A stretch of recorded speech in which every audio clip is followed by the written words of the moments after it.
Hi everyone, welcome back to Off the Cuff Clarinet, a web series discussing various aspects of clarinet playing and making music.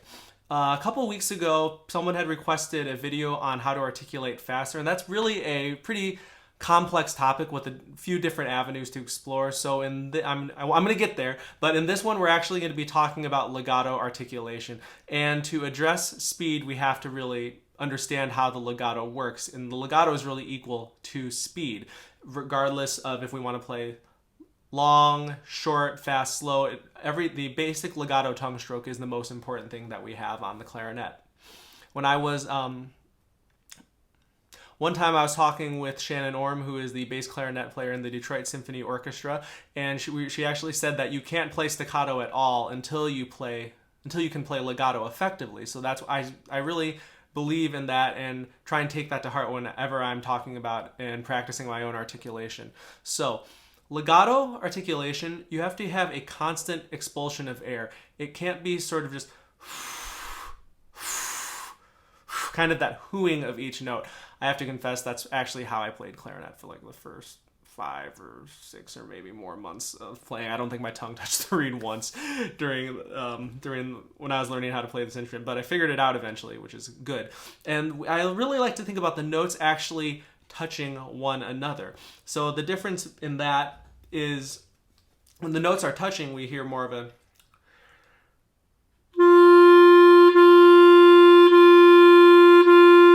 whereas if we're hooing or they're not touching, they're separate from one another. Or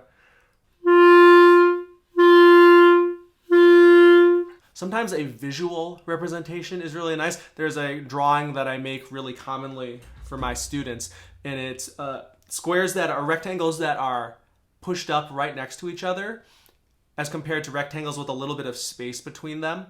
I like to think about, like wood flooring, how there's clearly separate pieces, but it's all touching and connected to each other. Whereas the more hooing articulation is separate. And what I've done here is actually used a program called Audacity, which is a sort of freeware digital audio workstation. It's awesome. I suggest using it. I use it a lot for my own practicing, actually. But what I've done is sort of taken a screen grab of audio that was true legato and the more hooing articulation, and you can see the difference in these two. On this side with true legato, it's very clear, and you see there's the sound never breaks, but in more of the hooing, you can see that separation between notes. So that I've used that visual a lot when I'm teaching and really in my own playing, remembering to connect one note to another, even in articulation, because it's still trying to shape a phrase no matter how we're playing. I'll have students who, especially young students who swear that they're articulating legato, but they're really not, their air is stopping between each note. So one thing I really like to do with them is get a straw and a balloon. You can always come back to the straw for sort of air visualization exercises, and making sure that the balloon is constantly expanding.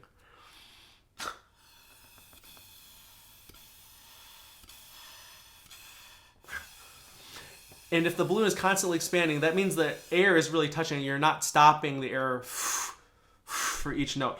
When I do this with students who are getting that kind of hoo, hoo, hoo, the balloon will contract in between notes.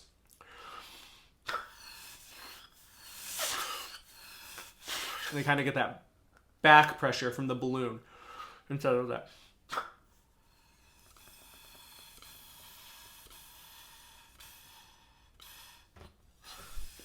And this is a really great tool to practice articulation. Sometimes if I have something that I feel like I'm not using my air effectively enough, I'll just articulate it on the straw and the balloon. The other thing that's really nice about the straw is you can practice articulating just on the straw itself without the balloon, because when we play the clarinet, I find that we get used to how it feels a certain way in terms of articulation and embouchure, and we just kind of default to that. And this actually changes what we're doing. This is not a clarinet mouthpiece. I mean, it's a plain drinking straw. But this can help us become more sensitive to how our tongue is contacting the reed, or in this case, the straw.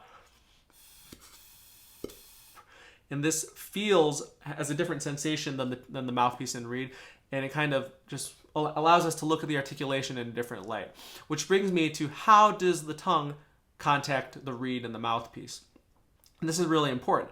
We've talked about in previous videos how the tongue should be positioned high up in the oral cavity like an E vowel. And what that does is it actually brings the tongue underneath the tip of the reed a little bit in the oral cavity. I think we often envision articulation moving at the reed horizontally, where in reality the tongue is actually underneath and it's a vertical motion that's contacting the reed. So what we want is for the tip of the tongue to be contacting the tip of the reed, and that's kind of the age-old adage of clarinet articulation. And I think that's about 90% true. There are some elements that are maybe not quite so literal to it. I think, and it's especially with the tip of the tongue. You know, we can think about tip as being literally the most forward point.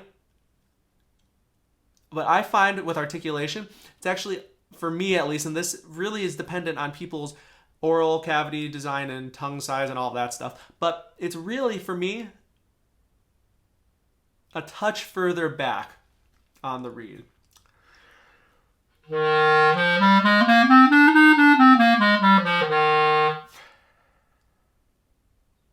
So what I did there is I was doing legato articulation and I stopped with my tongue on the reed, which we don't really want to do normally. But then by pushing the mouthpiece out, it can tell us exactly where we're contacting. And that's a really good visual for students. And I find that helpful as well. You'll have a student do that. And if their articulation sounds really thuddy,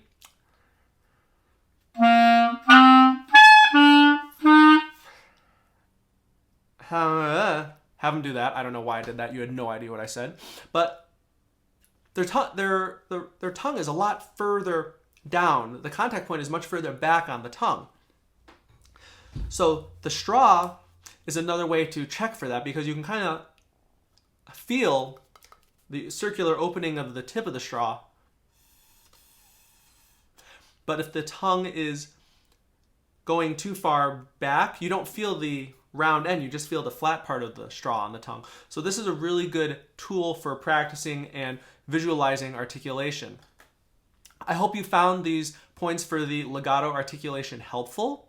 If you have any thoughts or comments or feedback, feel free to leave a comment or reach out on social media. And thanks for watching.